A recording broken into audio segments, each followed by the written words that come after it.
It was a cold November evening when Sarah Collins stepped out of her small apartment in Brookdale, a quiet suburban neighborhood where almost nothing ever happened. The air carried a sharp chill, and a thin layer of mist floated above the empty streets.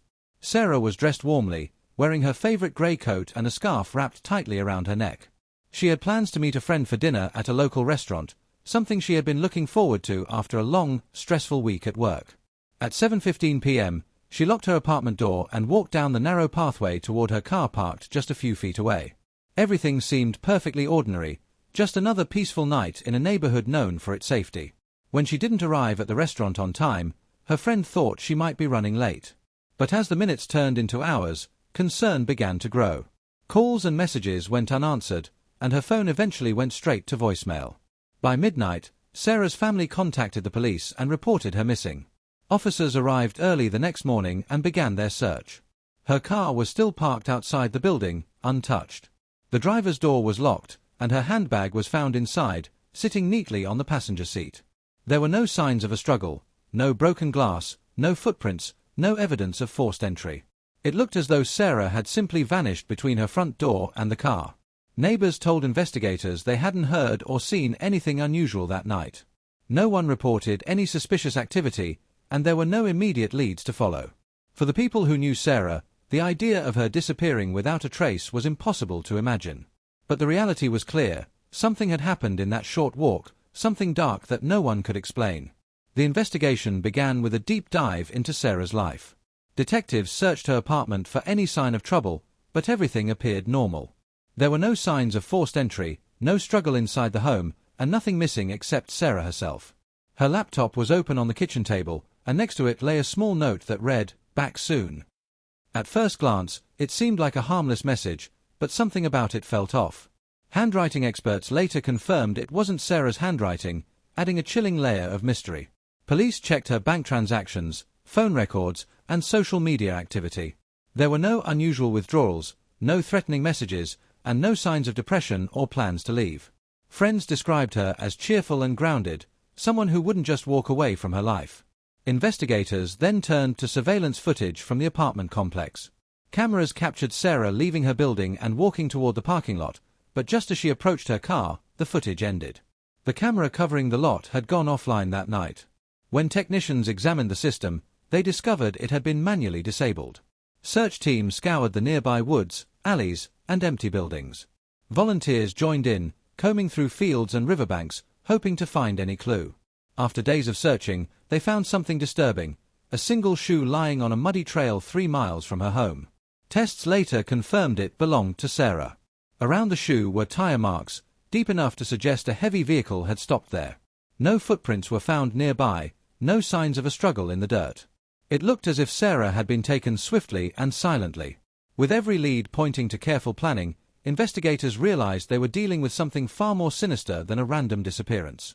2 weeks after Sarah vanished, the case took a chilling turn. An anonymous tip led investigators to an abandoned farmhouse on the outskirts of town, a place locals rarely visited. The property was hidden deep within a cluster of trees, its broken windows and peeling paint giving it a lifeless appearance. Inside, however, the scene was anything but ordinary. The main room was almost empty, except for a single wooden chair placed at the center under a dangling light bulb. Ropes and chains lay scattered on the floor, coated in dust but still strong enough to hold someone captive. As investigators examined the walls, they noticed something more disturbing: old photographs taped in uneven rows. Each picture showed a different woman, smiling in casual moments, completely unaware they were being watched. Some photos were faded, others recent. Every woman in those pictures had one thing in common: they were missing persons from past years. There was no photo of Sarah, not yet, but everyone in that room knew it was only a matter of time.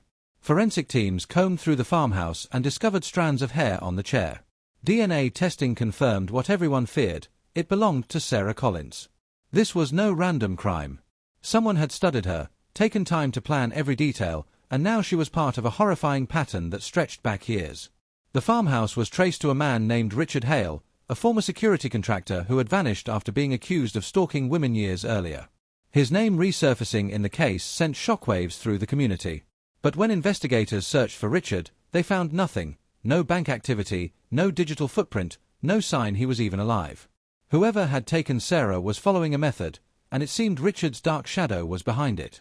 As investigators dug deeper into Richard Hale's past, a disturbing pattern began to emerge. Richard had once owned a private security company, installing surveillance systems for businesses and residential complexes. This detail suddenly gave new meaning to the disabled camera near Sarah's car. Whoever orchestrated her disappearance knew how to manipulate security systems, just as Richard once did.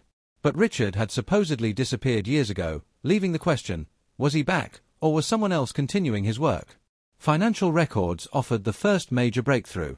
A recent payment had been made from an untraceable account to one of Richard's former associates. Detectives tracked this lead to a small storage facility rented under a fake name. Inside, they found boxes filled with videotapes, each labeled with dates and names. When investigators played the tapes, their worst fears were confirmed. The recordings showed women being watched for weeks, ordinary routines, captured without their knowledge. The last tape in the collection was marked with the initials SC, Sarah Collins. The footage sent shivers down the team's spine. It showed Sarah going about her daily life, leaving for work, grocery shopping, returning home. Every move had been tracked. The final clip captured her walking toward her car on the night she vanished. Seconds later, a black van pulled into frame. Its license plate was a fake, and the driver never revealed his face. But a reflection in a store window provided one chilling clue, a figure wearing a company jacket from the same security firm Richard once owned. The realization was devastating. This wasn't just a random predator, this was someone with inside knowledge, someone close to the original mastermind. But the most shocking discovery was yet to come. The man in the reflection wasn't Richard Hale. It was someone Sarah knew personally. The investigation reached its breaking point when detectives identified the man in the reflection. It was James Miller, one of Sarah's co-workers at the marketing firm where she worked. James had always been quiet, polite, and unremarkable, a man no one would ever suspect. But his history told a different story. Years ago, James worked for Richard Hale's security company, learning everything about surveillance and system manipulation.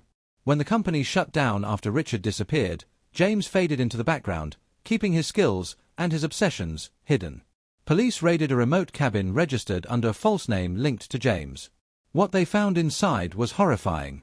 The cabin was isolated, surrounded by thick woods, and secured with heavy locks. Inside, there was a small, windowless room with a single bed, a chair, and a camera pointed at the center. And there, lying weak and barely conscious, was Sarah Collins.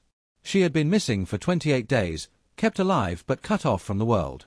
Medical reports later revealed she had been sedated for long periods, a tactic to keep her compliant. Investigators pieced together James's twisted plan. He had been obsessed with Sarah for years, following her life silently.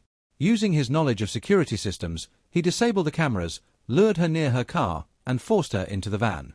The farmhouse with the photographs wasn't Richard's doing, it was James's creation, modeled after stories Richard once told him. He had built his own fantasy world, where he could control everything. James was arrested without incident. When questioned, he showed no remorse, only a chilling calmness as he admitted to planning this for months. Sarah survived, but her life was changed forever. For the quiet town of Brookdale, the truth shattered every sense of safety. The nightmare had been living among them all along.